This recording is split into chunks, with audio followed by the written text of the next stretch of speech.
Bonjour, bienvenue sur la chaîne Génie 237, la chaîne qui vous parle des astuces en matière d'hygiène, assainissement, santé et gestion de la qualité. Aujourd'hui, nous sommes là pour une nouvelle vidéo dans laquelle nous allons parler des pulvérisateurs à dos du type 15 ou 16 litres. Si tu es nouveau sur la chaîne, n'oublie pas de t'abonner en cliquant sur le bouton s'abonner en bas de la vidéo et on se retrouve juste après le générique. À tout de suite.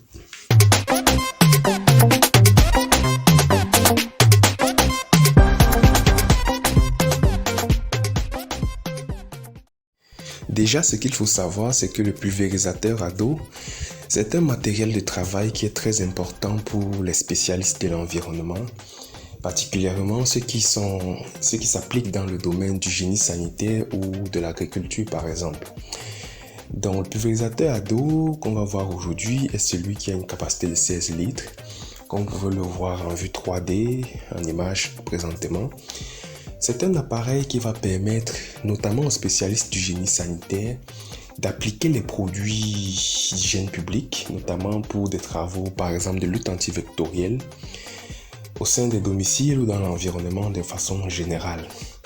Le pulvérisateur à dos va permettre aux techniciens de préparer des bouillies qui sont des mélanges de produits, qui sont composés essentiellement d'adjuvants, d'eau et puis de pesticides, qu'on va pouvoir appliquer sur des surfaces de façon minutieuse, parce que l'avantage de cet appareil, c'est que le technicien peut, après avoir fait un dosage et s'être équipé, appliquer de façon précise sur un support un produit dans le but de soit de protéger ce support là ou cette surface des différents vecteurs ou bien des différents animaux indésirables, ou encore d'imprégner la surface pour pouvoir éliminer de façon directe les nuisibles potentiels qui s'y trouveraient.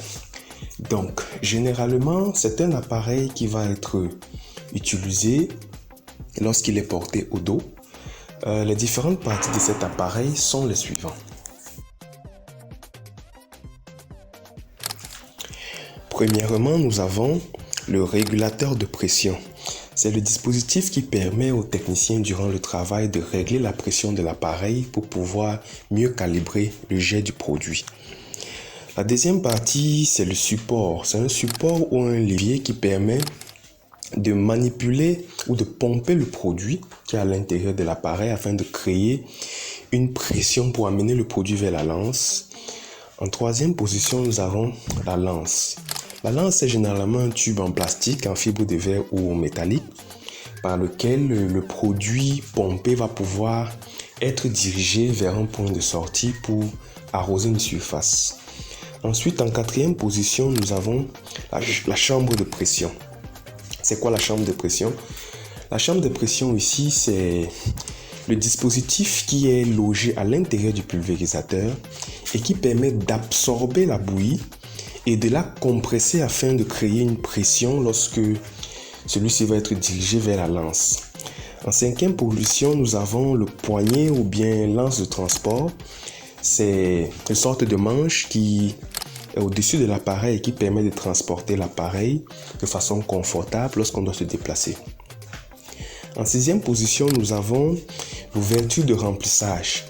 C'est simplement l'entrée par laquelle nous avons le couvercle qui permet de mettre l'eau, le produit pour préparer la bouillie. En septième position, nous avons l'indicateur de niveau latéral du réservoir. Comme on le disait en début, le réservoir est généralement de 16 ou 15 litres et le technicien doit pouvoir observer et se rassurer de la quantité des mélanges qu'il fait, d'où l'importance de cet indicateur de niveau qui est placé sur le flanc latéral. Et en huitième position, nous avons les sangles matelassées, qui sont ces sortes de cordes qui permettent au technicien de porter le pulvérisateur au dos. En plus de ces 8 parties généralement externes, nous avons 2 dispositifs très importants qui sont logés à l'intérieur de l'appareil et qui vont être primordiaux pour le bon fonctionnement du pulvérisateur à dos. Donc, on va essayer d'entrer dans l'appareil par une vue 3D.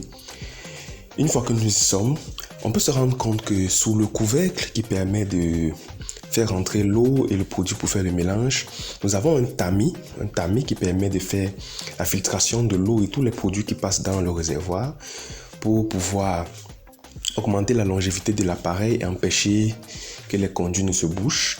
Et ensuite, nous avons comme deuxième élément une palpe ou un mélangeur qui permet de remuer la bouillie chaque fois que on pompe le produit, ce qui permet de maintenir le mélange homogène lorsque le mélange doit être évacué de l'appareil par pulvérisation. Il faut noter que le pulvérisateur, c'est un appareil qui est très important. Il est facile à transporter, il est très technique parce qu'il permet d'atteindre des surfaces qui peuvent être planes ou multiformes et de façon uniforme en fonction du jet qu'on va utiliser. Et parlant du jet, il faut savoir que nous avons plusieurs types d'embouts qu'on peut adapter à notre lance. Les différents embouts que vous avez ici en image vous permettent simplement de modifier, on va dire, la forme du jet de votre bouillie en fonction de votre objectif durant la pulvérisation. Mais il faut tout de même noter que l'appareil est généralement constitué de deux matériaux, en plastique et puis en métal. Et ces deux matériaux sont fragiles. Le plastique est fragile parce qu'il peut se casser et il devient difficile à recoller. Par exemple, le métal est aussi fragile dans cette mesure où certains produits peuvent être corrosifs, notamment pour les techniciens qui pratiquent la désinfection des surfaces à l'aide du chlore. Il faudra toujours veiller à rincer l'appareil après usage, sinon à la longue, le chlore qui est un produit corrosif va attaquer les métaux du pulvérisateur et celui-ci va devenir obsolète. Donc en quelque sorte, voilà, aujourd'hui nous avons parlé du pulvérisateur à dos. Et on va se retrouver très prochainement pour parler d'un autre appareil utile aux spécialistes en matière d'environnement. Donc n'oubliez pas de vous abonner et de liker la vidéo. Et à très bientôt.